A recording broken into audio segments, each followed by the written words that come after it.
años, precisamente aquí, no sé si lo recordarás, estuvimos compartiendo también un espacio haciendo durante un taller de investigación que yo estaba haciendo, y de algún modo me siento bastante responsable por esta trayectoria tuya literaria, que yo creo que empezó un poco ahí, de hecho, aunque ya podía venir un poco de atrás por otras influencias, ¿no? Supongo que todos los que estáis aquí conocéis a Jorge. Hay una cosa que a mí me llama mucho la atención, ¿no? Yo siempre no soy escritor como él, soy historiador como él y soy editor, en este caso no como él. Y hay una cosa que a mí como editor me sorprende de según qué autores, ¿no? Hay autores que son muy buenos en el ensayo, Jorge es muy bueno en el ensayo, hay autores que son muy buenos en la novela, pero es muy difícil que un autor sepa centrarse en ambos mundos que pueden parecer fáciles, pero de verdad que son radicalmente distintos. La novela es otra historia mucho más fácil, entre comillas, porque no hace falta el rigor que exige la investigación, y sobre todo la investigación histórica. Es decir, la novela, la ficción te permite rellenar los huecos que la historia no tiene. Pero claro, a la vez la novela es un género, primero, que hay una cantidad de novelistas brutal, y segundo, que no es fácil contar una historia y que en estos tiempos efímeros, ¿no? En los que, qué decirlo, mira, os voy a poner un ejemplo, ¿no? Hoy precisamente he grabado yo una reseña para un autor y me he extendido un poco. Cuando digo me he extendido un poco, la reseña tiene 17 minutos. 17 minutos en vídeo, ¿no? Y las compañeras de la editorial me han regañado porque dicen que 17 minutos en vídeo hoy en día es mucho para la gente. Pero bueno, 7 minutos como máximo, ¿no? Es decir, estamos en unos tiempos en los que lo efímero, lo rápido, la inmediatez prima. Y por eso, pese a que hoy en día probablemente estemos en la época de la historia en la que más gente lee, también estamos en una época en la que la gente no lee seguido. La gente, de verdad, cada vez más incapaz de leer novela. Leen muchas cosas, pero no novela, ¿no? Y para eso, para conseguir captar a un lector, hay que saber escribir bien novela. Y hay que saber escribir eso, ¿no? Que uno se enganche a la novela. En el ensayo es distinto, porque en el ensayo el que apuesta por un libro de investigación ya está interesado en el tema previamente y ya sabe lo que va a leer, ¿no? Pero la novela es mucho más difícil. Así que, Jorge, si os parece, esto lo vamos a hacer, en vez de que Jorge dé una charla aquí, que lo podría haber hecho también, lo vamos a hacer en plan entrevista, que también te he entrevistado más de una vez, y sobre todo porque tengo mucha curiosidad en ver cómo se gestó esta novela y sobre todo el trasfondo histórico que hay detrás, que me parece muy interesante. Así que, Jorge, en primer lugar, ¿por qué decidiste hacer esto en este proyecto como una novela en vez de hacer un libro de investigación? Porque claro, al final entiendo que el trabajo de investigación está también aquí. Y por lo tanto, no sé, ¿te resultó más fácil hacerlo así? ¿Qué fue? ¿Qué te llevó a hacer tu primera novela? Bueno, antes de nada, voy a contestarle, pero quiero daros las gracias a todos los que habéis venido aquí. Algunas caras conocidas de hace muchos años ya también, que tenía ganas de veros. Es cierto que para haceros la Picasso, y que estés tú presente también tiene mucho que ver. Para mí la Picasso, durante muchos años la Picasso ha sido como mi segunda casa. De hecho, mi casa está repleta de libros de aquí. Me he dejado un pastizal aquí, así que bueno. Eres socio, ¿no? Soy socio, casi fundador de aquí. Y es cierto lo que dice Óscar. Yo me tiré muchos años, yo llevo muchísimos años con la idea de escribir. Prácticamente desde que éramos jóvenes, ¿no? Desde que era muy joven yo tenía la idea de escribir y quería escribir novelas. Luego empecé a apasionarme la historia y a estudiar historia. Y además tú sabes, porque te comenté, yo quería hacer un libro sobre una temática totalmente diferente de historia y algo relacionado con la Almería, pero me faltaba el saber cómo estructurarlo, ¿no? ¿Te acuerdas de eso? Sí. Cómo estructurar algo para saber cómo contarlo. Y entonces tú hiciste un curso aquí de investigación histórica que me sirvió muchísimo también. A partir de ahí empecé a comprar manuales de escritura, ver muchos vídeos, porque aunque parezca que no, escribir No es fácil. no es fácil. O sea, todo el mundo puede escribir, pero saber cómo contar una historia, también el hecho de yo dedicarme también a hacer muchos guiones de cortometrajes y eso, también te enseña a también saber cómo estructurar, qué cuentas, qué no cuentas. El tema del ensayo histórico, como bien ha dicho Óscar, es totalmente diferente, porque y ahí está la sinceridad de uno. O sea, tienes que ser muy riguroso si quieres contar algo de verdad y que esté bien. Perdón, moleste a quien le moleste. Tienes que contar las cosas como son. Como historiador tienes que contarlo así.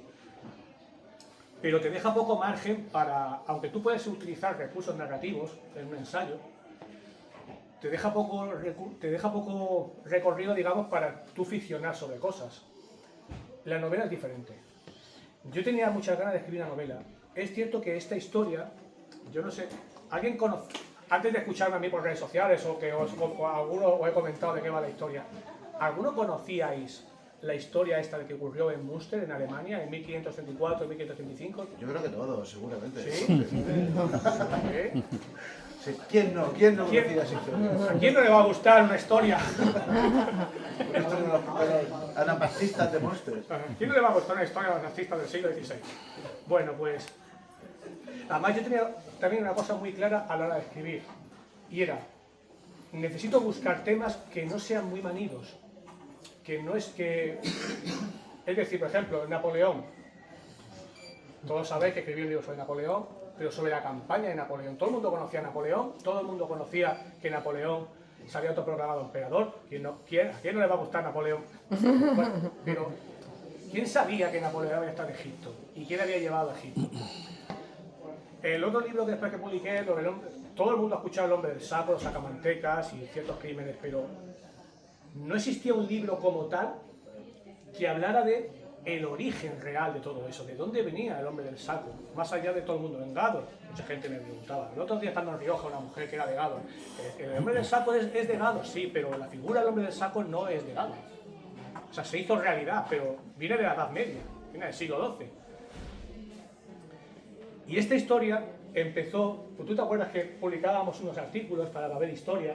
Sí. Yo en un libro genérico de la historia moderna di con esto, de lo que había pasado en Münster, porque es verdad que los manuales de historia, este hecho en la Europa de la Edad Moderna, del Renacimiento, es un hecho bastante conocido.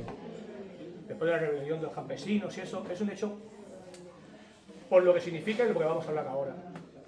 Pero aquí en España es como un hecho muy desconocido. Es verdad que empecé a buscar información para hacer un ensayo. Iba a hacer otro ensayo sobre eso. Lo que pasa es que existe tan poca información y existen, como bien has dicho, ciertas lagunas en la historia. De hecho, nada más que hay un testimonio, un único testimonio de alguien que estuvo dentro de Münster en esa rebelión, que es Desbeg, uno de los personajes reales que metió la novela, que dejó el único testimonio que existe de lo que ocurrió en Münster, en esa ciudad, entre esos años. El resto son cosas posteriores de investigadores, de historiadores, pero existen muchas lagunas. Y eso me dio pie a, y sobre todo una cosa que pasa al final, bueno, nada, contaré lo que es la parte histórica para no desvelar mucho. Es verdad que en el ensayo me puedo enrollar muchísimo, porque al final, pero en la novela tampoco quiero desvelar mucho, o por lo menos la parte ficticia. Pues esos pequeños huecos que hay, esas lagunas, me dieron pie a, ¿y por qué no lo ficciono? ¿Y por qué no esto lo hago a través de una novela? Así empezó. Bueno, a ver, yo creo que para que nos enteremos un poco todo de lo que va... ¿Alguien ha leído ya la novela, por cierto? ¿No? Aún no he leído lo mejor, que ya os vale. Ya os vale. Bueno, yo sí lo he leído. A ver, yo soy, los que me conocen lo saben, yo llevo mi carrera como escritor, se centra en el tema de la historia de las religiones, porque me parece una historia apasionante. Y sobre todo porque en realidad lo que me interesa a mí es el ser humano y la religión es un aspecto para mí esencial del ser humano. Pero por desgracia la religión muchas veces está unida a cosas que desde el punto de vista no religioso, como en mi caso, me sorprenden, ¿no? Y me sorprenden, por ejemplo, tremendamente lo que pasó aquí. No debería sorprenderme porque no es la primera vez que pasa algo parecido, ni será la última. De hecho, ahora mismo estamos gobernados, estamos viviendo las consecuencias precisamente de...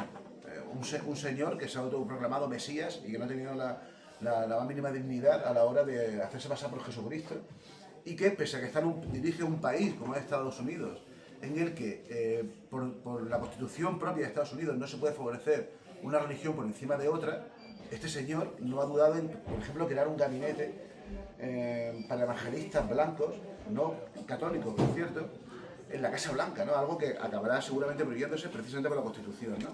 Y luego lo hablaremos, pero hay muchos paralelismos entre la deriva y lo que sucedió aquí en Münster, en Alemania, con lo que está sucediendo ahora mismo en gran parte en el mundo, porque a la vez que estamos, por ejemplo, con el auge del fundamentalismo cristiano en Estados Unidos, estamos viviendo el auge del fundamentalismo judío en Israel o el auge del fundamentalismo islámico en otros muchos sitios. Es decir, estamos viendo el auge de muchos fundamentalismos. Y esto es un movimiento fundamentalista, lo que sucedió en Munster. ¿Qué es un movimiento fundamentalista? Pues básicamente es un movimiento que toma literalmente las escrituras de su religión como una verdad incuestionable en todos los sentidos. Y eso les obliga a llevar una vida coherente y de acuerdo con esa creencia. La mayoría de la gente que es religiosa no es así. No, entienden que parte de las escrituras son interpretativas, claro. Pero bueno, Jorge, a ver, cuéntanos un poco, porque yo creo que es muy interesante que cuentes. Primero, ¿qué es esto del anabaptismo? Que tiene su rollo. ¿Y por qué esto de pronto caló de esta forma tan masiva en Münster, y aunque también caló en otros sitios de Europa, ¿no? Pero ¿por qué especialmente en esta ciudad? Vale. Lo primero que hay que poner en contexto, ¿cuándo surgió esta historia? Estamos en pleno siglo XVI, un periodo de cambio de la Edad Media a la Edad Moderna. Los que hayan estudiado la historia saben que los cambios que se originan, que los historiadores no ponen, venga, vamos a cambiar de la Edad Antigua a la Edad Media a la Moderna porque sí. Y porque son periodos históricos donde hay muchos cambios, pero a la vez hay mucha resistencia a abandonar muchas de las creencias que existían. Y estamos en un momento de renacimiento cultural donde eso chocaba muchísimo con mucha gente que quería todavía, digamos, pervivir cosas del pasado. Entre eso empezaron a surgir otra cosa que es importante. En este periodo todo lo que se pensaba, todo lo que se creía estaba relacionado con la religión, con el cristianismo. Absolutamente, lo impregnaba absolutamente todo. Si pensamos que ahora era bárbaro. ¿Qué pasa? Estamos en un momento en el cual ya existían movimientos dentro del cristianismo que empezaban a propugnar por una vuelta al cristianismo primitivo. Entre ellos los cátaros, que tú bien sabes. Y empezaron a surgir, digamos, como setas, movimientos de ese tipo. Pero bueno, tampoco es que, digamos que no se expandieron mucho, eran movimientos minoritarios, hasta que sucedió una cosa que yo creo que todos sabéis, que es la reforma de Lutero. Por no hablar mucho sobre Lutero, entre las tesis que propuso, una de las que tiene vital importancia aquí es, Lutero decía, lo resumo muchísimo, ¿vale? Que es que no hace falta que un obispo o un cura te diga lo que dice la Sagrada Escritura, sino que estamos en un momento en el cual ya había salido la imprenta, había una pugna por unos primerizos nacionalismos por el tema de la lengua, porque en muchísimos sitios ya, en Francia, en Alemania, se propugnaba porque la Sagrada Escritura se escribiera en la lengua vernácula, en la lengua de allí, y no ya tanto en latín. Había muchísima lucha entre las iglesias nacionalistas, digamos, con Roma, porque Roma estaba totalmente pervertida. Bueno, pues Lutero lo que vino a decir es, no hace falta que un obispo o un cura te diga las palabras, la Sagrada Escritura, sino que si tú mismo las lees, tú las interpretas. Y eso, digamos, que caló muchísimo en muchísima gente. Pero claro, se le vino en contra también, porque claro, si yo te digo que lo interpretes tú, a partir de ahí empezaron a surgir también, como champiñones, como setas, movimientos que lo interpretaban de otra manera. Y entre esos grupos, estamos en un momento también en el cual muchísima gente creía totalmente que el fin del mundo era inminente, la segunda venida de Cristo era inminente, pero que lo creían el milenarismo. Y ahí surgió un movimiento que son los anabaptistas, que ellos no se denominaban así, los denominaban así. Anabaptismo es rebautizadores, es decir, ellos hablaban de, entre muchas de sus tesis también, habían dos por las cuales eran muy perseguidos. Una de ellas era por eso, porque ellos decían que no se debía bautizar a un niño, se debía bautizar a una persona adulta, porque es cuando tiene raciocinio. ¿Cómo bautizas a un niño si no sabe nada? Por eso fueron perseguidos como herejes y quemados en la hoguera. Al principio eran movimientos muy pacifistas, minoritarios, que se iban moviendo por toda la zona, sobre todo la zona de Alemania, de los Países Bajos. Eran muy perseguidos. Y después tenían otra cosa también, que es que para ellos Homo es comunia, es decir, todo es común. Todo debería ser, todo es de todos, nadie tenía que tener más que nadie. Que eso tampoco es algo que ellos decían, eso es una palabra de San Agustín de Hipona, que ya decía que en tiempos de necesidad todo es de todos, ¿no? Que digamos que sería el comienzo de lo que a día de hoy entendemos como el comunismo. Digamos que es que esto tiene, lo que ocurrió aquí tiene muchísimo que ver con el origen, digamos, o lo que luego se entendió como el comunismo que pasó en la Unión Soviética y con el nazismo. Es que está fusionado, esas dos ideas están fusionadas aquí, lo que pasó en esa ciudad de Münster en 1534 y 1535.